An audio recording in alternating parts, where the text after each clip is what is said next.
پانی بیٹھ کر پینا چاہیے، جیسا کہ رسول اللہ صلی اللہ علیہ وسلم نے پینے کے کچھ آداب بتائے کہ جیسے کوئی پانی پی رہا ہے یا دودھ وغیرہ جو بھی پینے کی چیز ہے تو اس کو بسم اللہ کہہ کے پیے، اور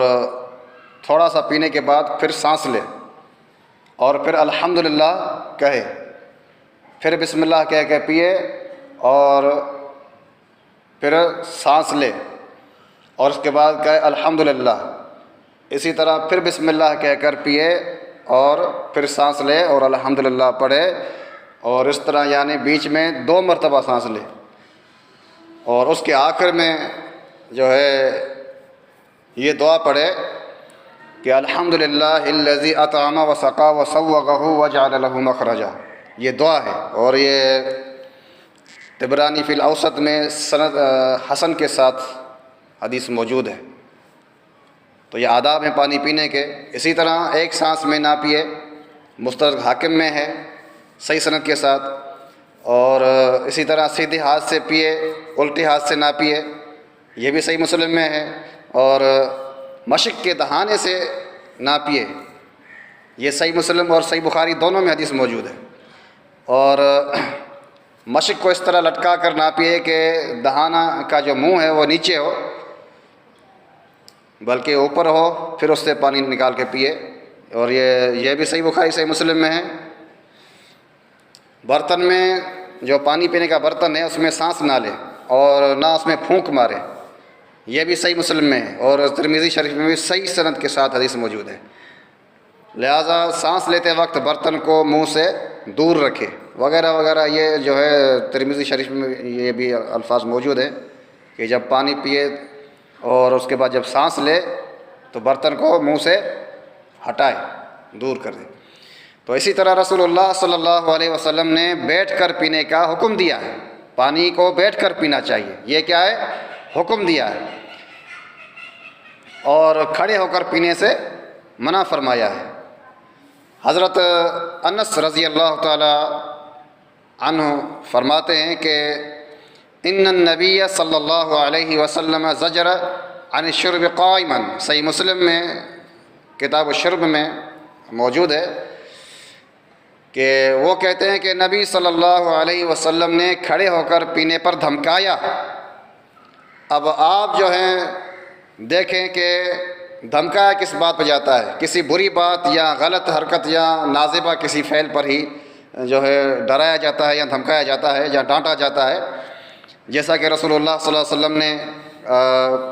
کچھ مزید افعال پر جو ہے ڈرایا ہے، دھمکایا ہے۔ اور فرماتے ہیں حضرت جابر رضی اللہ تعالی عنہ، وہ کہتے ہیں زجر رسول اللہ صلی اللہ علیہ وسلم ان یبال فی الماء الراکد، مسند احمد میں فتح ربانی میں ہے اور جزء اول میں صحیح سند کے ساتھ حدیث موجود ہے۔ رسول اللہ صلی اللہ علیہ وسلم نے دھمکایا یہ کہ رکے ہوئے پانی میں پیشاب کیا جائے، رکے ہوئے پانی میں پیشاب کرنے سے رسول اللہ صلی اللہ علیہ وسلم نے دھمکایا۔ اسی طرح زجر النبی صلی اللہ علیہ وسلم کہ نبی صلی اللہ علیہ وسلم نے دھمکایا، ڈرایا کس چیز سے؟ کہ عورت اپنے بالوں میں کسی قسم کا جوڑا لگائے۔ تو جس طرح رکے ہوئے پانی میں پیشاب نہیں کر سکتے، عورت اپنے بالوں میں جوڑ نہیں لگا سکتی، اسی طرح کھڑے ہو کر پانی بھی نہیں پی سکتے۔ تو حضرت ابو ہریرہ رضی اللہ تعالی عنہ اس سلسلے میں ایک حدیث بیان فرماتے ہیں، وہ کہتے ہیں قال رسول اللہ صلی اللہ علیہ وسلم لا یشربن احدکم قائما فمن نسی فلیستقی، صحیح مسلم میں حدیث موجود ہے کہ وہ کہتے ہیں کہ رسول اللہ صلی اللہ علیہ وسلم نے فرمایا تم میں سے کوئی شخص کھڑے ہو کر ہرگز نہ پیے، جو شخص بھولے سے پی لے، بھولے سے ہیں، جان بوجھ کے نہیں بھی، جو شخص بھولے سے پی لے تو اس سے چاہیے کہ وہ قے کر دے، وہ پانی باہر واپس نکال دے۔ تو آپ دیکھیں کہ آپ صلی اللہ علیہ وسلم نے کتنی سخت ممانعت فرمائی ہے، اور آپ فرما رہے ہیں کہ اگر کوئی شخص بھولے سے یا غلطی سے کھڑے ہو کر پی لے تو اس کو قے کر دینی چاہیے۔ یہ بات آپ سب جانتے ہیں کہ بھول اور جو غلطی ہے اس میں پکڑ نہیں ہوتی، یا کسی جگہ اتنی سختی سے گرفت نہیں کی گئی ہے قرآن و حدیث میں جتنی سختی یہاں کی گئی ہے، جتنی گرفت یہاں کی جا رہی ہے۔ تو اس سے یہ معلوم ہوتا ہے کہ ضرور یہ کوئی شیطانی عمل ہے جو بھول میں بھی معاف نہیں ہو رہا ہے۔ اسی طرح حضرت ابو ہریرہ رضی اللہ تعالیٰ عنہ کہتے ہیں نبی صلی اللہ علیہ وسلم سے روایت ہے کہ انہوں نے ایک شخص کو دیکھا کہ وہ کھڑے ہو کر پی رہا ہے۔ آپ نے اس شخص سے فرمایا قے کر دو۔ اس شخص نے کہا کیوں؟ تو آپ صلی اللہ علیہ وسلم نے فرمایا کیا تمہیں یہ بات خوش کرے گی کہ تمہارے ساتھ بلا پیے؟ تو اس شخص نے کہا نہیں۔ آپ نے فرمایا تمہارے ساتھ اس نے پیا جو اس کے مقابلے میں زیادہ شریر ہے، یعنی شیطان نے پیا ہے۔ اسی طرح حضرت ابو ہریرہ رضی اللہ تعالی عنہ سے ایک اور روایت ہے، وہ کہتے ہیں کہ رسول اللہ صلی اللہ علیہ وسلم نے فرمایا جو شخص کھڑے ہو کر پیتا ہے اگر اس کو معلوم ہو جائے کہ اس کے پیٹ میں کیا ہے تو ضرور وہ قے کر دے۔ یہ مسند احمد فتح ربانی میں اور بزار میں الاحادیث صحیحہ میں بھی ہے، اور مصنف عبد الرزاق میں بھی صحیح سند کے ساتھ یہ حدیث موجود ہے۔ تو ان احادیث سے معلوم ہوتا ہے کہ کھڑے ہو کر پینے والے کے ساتھ شیطان پیتا ہے۔ کھڑے ہو کر پینا شیطانی عمل ہے، اور کھڑے ہو کر پینے والے کو اگر یہ معلوم ہو جائے کہ کھڑے ہو کر پینے سے کس قدر پیٹ میں خرابیاں پیدا ہوتی ہیں تو وہ ان خرابیوں کے خوف سے وہ تمام چیزیں باہر نکال دے گا جو اس نے اندر لی ہیں، یعنی قے کر دے گا۔ لہٰذا رسول اللہ صلی اللہ علیہ وسلم نے بیٹھ کر پینے کا حکم دیا ہے۔ رسول اللہ صلی اللہ علیہ وسلم نے حضرت ابو ہریرہ رضی اللہ تعالیٰ عنہ سے فرمایا اے ابو ہریرہ جاؤ اور اصحاب صفہ کو بلا لاؤ، کیونکہ اصحاب صفہ بھی بھوکے ہیں، تم بھی بھوکے ہو اور میں بھی بھوکا ہوں۔ حضرت ابو ہریرہ رضی اللہ تعالیٰ عنہ اصحاب صفہ کو بلا لائے اور اصحاب صفہ نے دودھ پیا۔ پھر رسول اللہ صلی اللہ علیہ وسلم نے فرمایا اے ابو ہریرہ اب میں اور تم رہ گئے۔ تو حضرت ابو ہریرہ رضی اللہ تعالیٰ عنہ نے کہا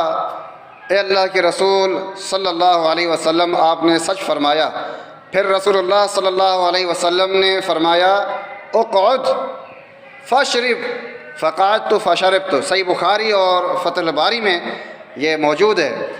کہ آپ صلی اللہ علیہ وسلم نے فرمایا بیٹھ جاؤ اے ابو ہریرہ پھر پیو۔ پھر میں بیٹھ گیا اور میں نے پیا۔ رسول اللہ صلی اللہ علیہ وسلم نے فرمایا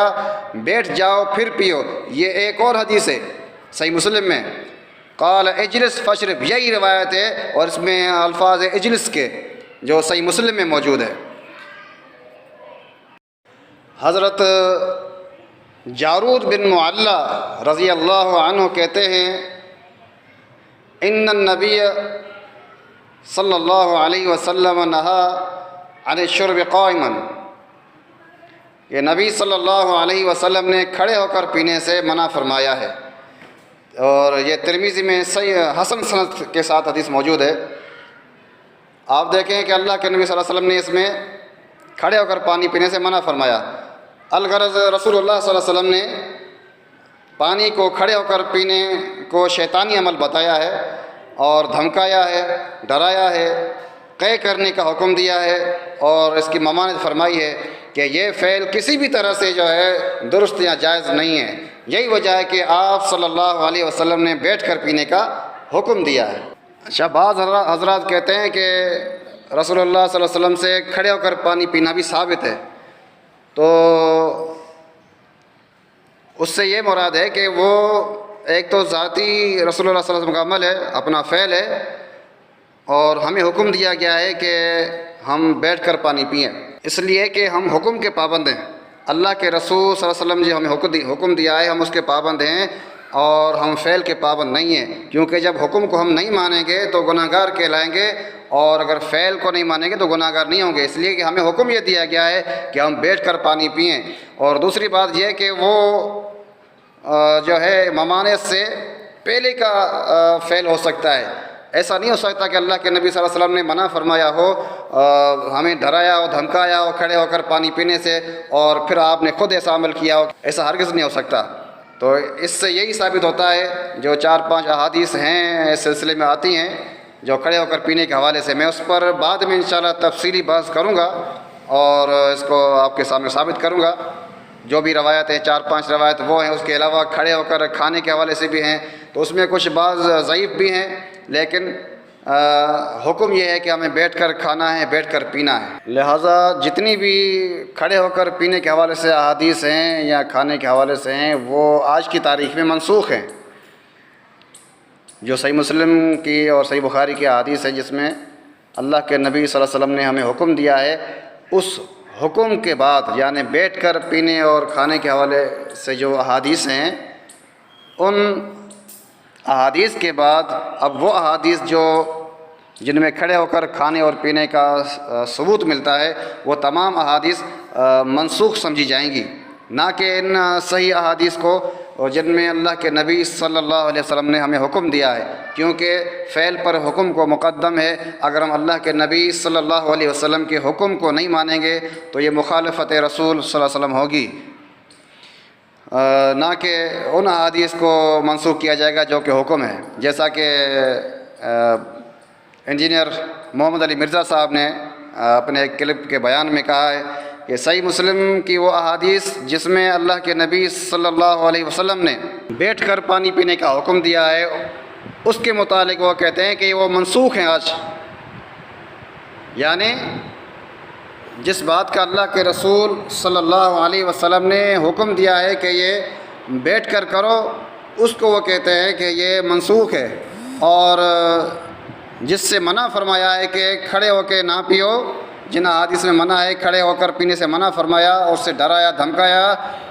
تو اس کے متعلق کہتے ہیں کہ وہ سنت ہے۔ کتنا بڑا ظلم ہے دیکھیں آپ، کہ جو ناسخ ہے اس کو منسوخ قرار دے دیا، اور جو منسوخ ہیں احادیث ان کو ناسخ قرار دے دیا، بالکل ہی الٹ کام کر دیا، یعنی خلاف سنت حکم دے رہے ہیں، خلاف سنت لوگوں کو عمل کرنے کی ترغیب دے رہے ہیں اور سنت کی مخالفت کر رہے ہیں۔ لہٰذا ہم سب کو چاہیے کہ اس معاملے میں ہم بہت ہی احتیاط برتیں تاکہ صحیح عمل کر سکیں اور اللہ کے ہاں مقبول اور منظور ہو جائے۔